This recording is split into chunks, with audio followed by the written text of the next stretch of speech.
Hi guys, and welcome to this week's Airability. It's Bits and Bobs week. Hi guys, and welcome to Airability headquarters, the bottom end of my shed. And with a bit of luck, this week will be your regular dose of lead therapy.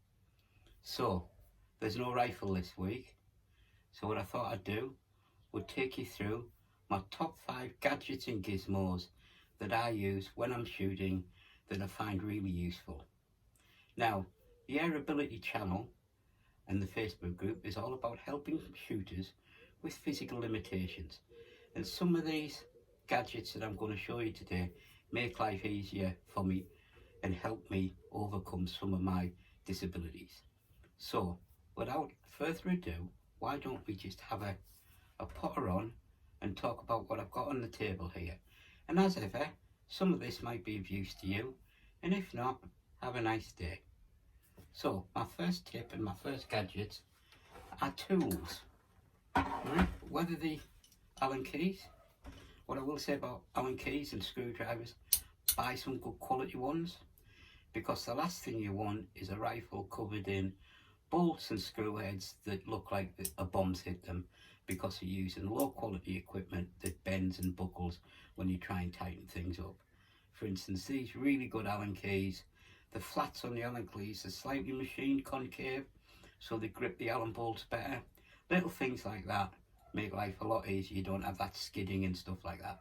So what I always do is, you know, when you get a set of scope mounts or something, you get that free Allen key in, I just throw that straight out and use the good quality stuff.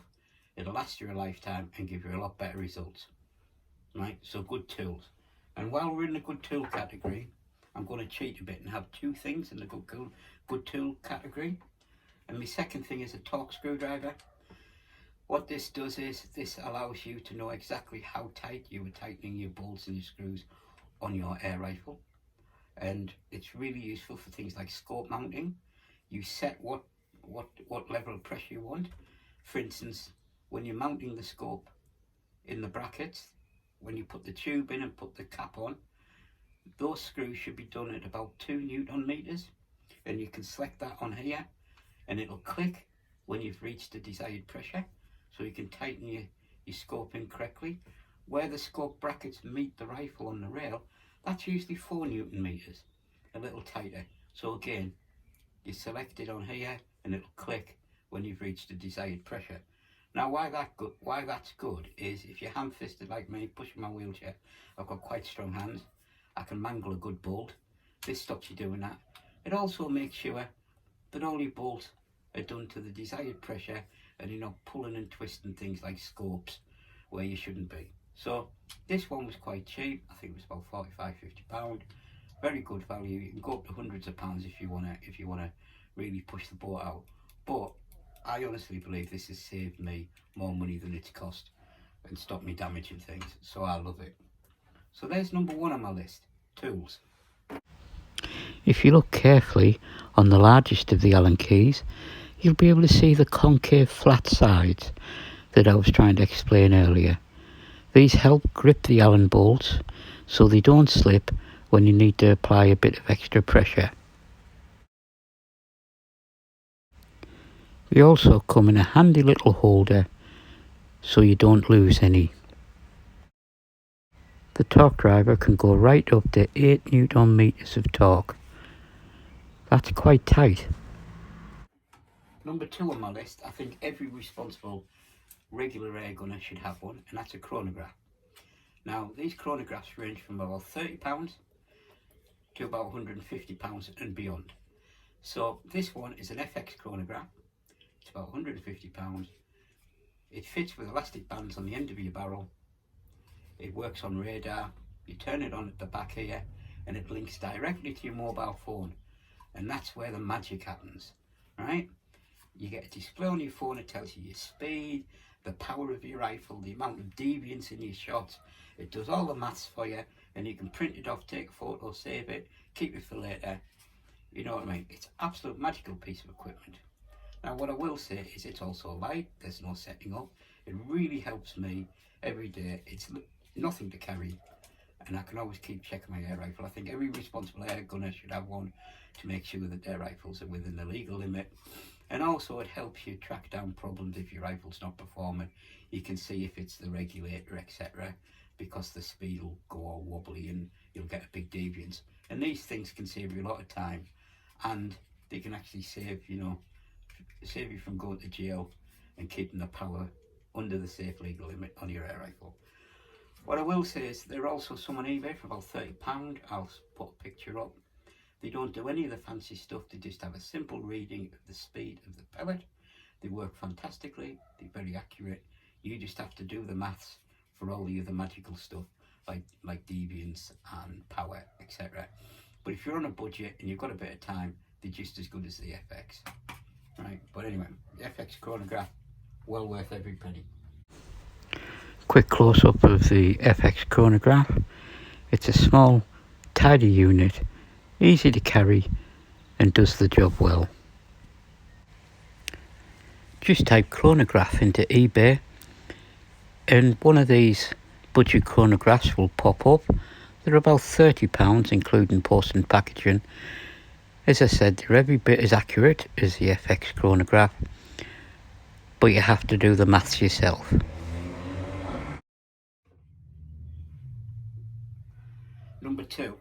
Number three, sorry, I can't count. It's Sunday morning. Hang on a minute. I'll have a cup of coffee. I'll need a bit of caffeine if I can't count. There we go. Now, you guys will have seen in my first video that I talk about carbon bottles and how they make life easier for me because it makes me able to carry my compressed air a lot easier.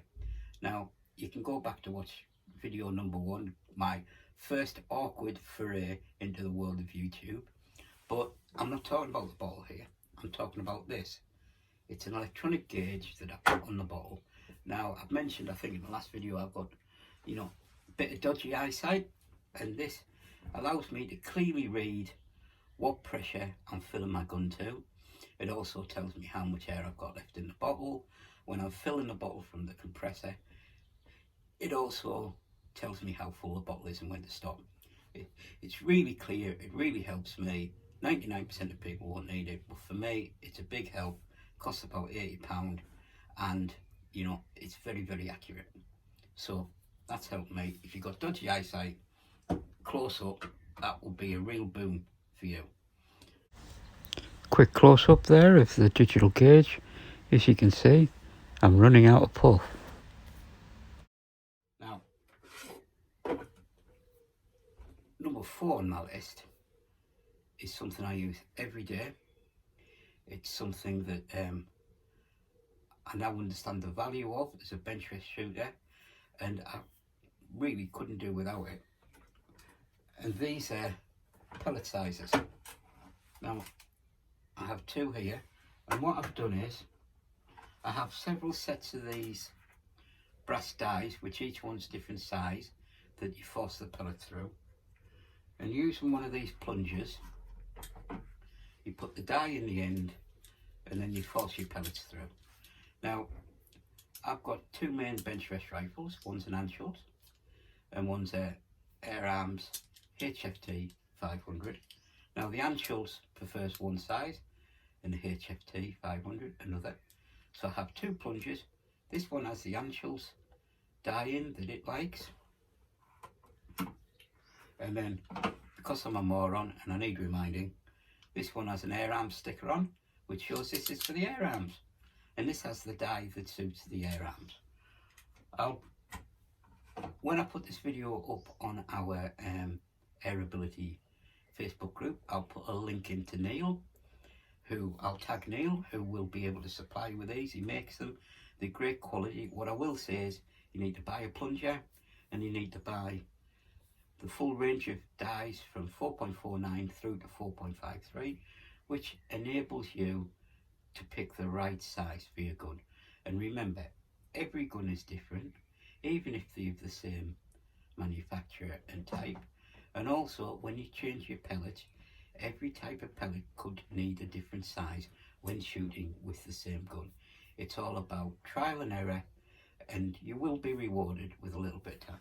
What I find is that as well as just pulling in that accuracy just a little bit, these stop the flyers. You know that one pellet that you just don't know what the hell's happened and it's gone. These pretty much knock that on the head. Well worth the time and the money. I love them. So that's number 4 on my list.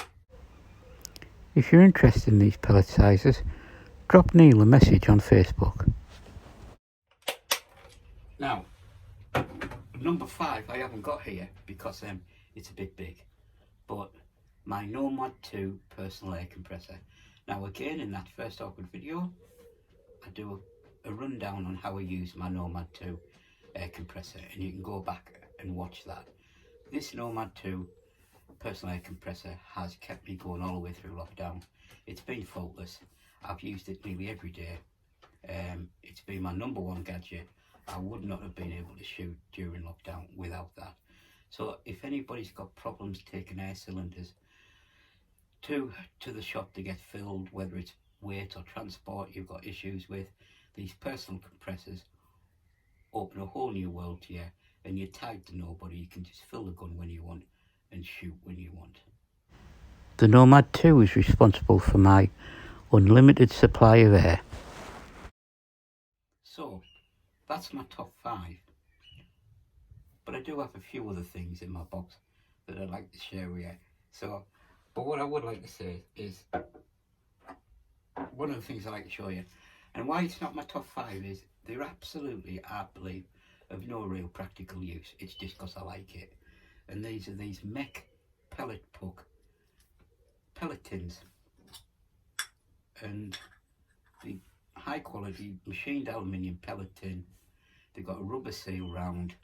They fit beautifully. They feel great in the hand. They've also got a curved bottom, so when you get to the bottom few pellets, they fall into the middle and you don't have to scrap around for them trying to find them.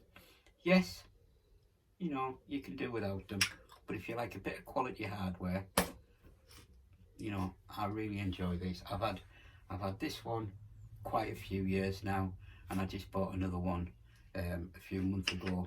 I love them. Well worth a mention, but not in the top 5. Now, just on closing, I'd like to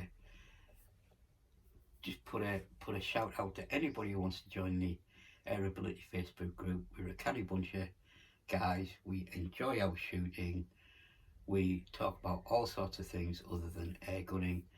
The main reason for the Airability Facebook group is for people with physical limitations who enjoy shooting to be able to share their views and how they get on and help other people with the same issues to shoot. We also welcome people with no physical limitations who just want to be part of the group and part of the chat. And also we have a lot of people who also just offer help in the group, and that's greatly valued by me. So come along, join the group, join the banter, and subscribe to this YouTube channel and see what else I yabber on about in future weeks. So until then, till later, right, you take care guys, and remember, always have a safe backstop. Okay, bye bye. Well, that's it for this week's Airability. Please feel free to look us up in the Facebook group and subscribe to the YouTube channel.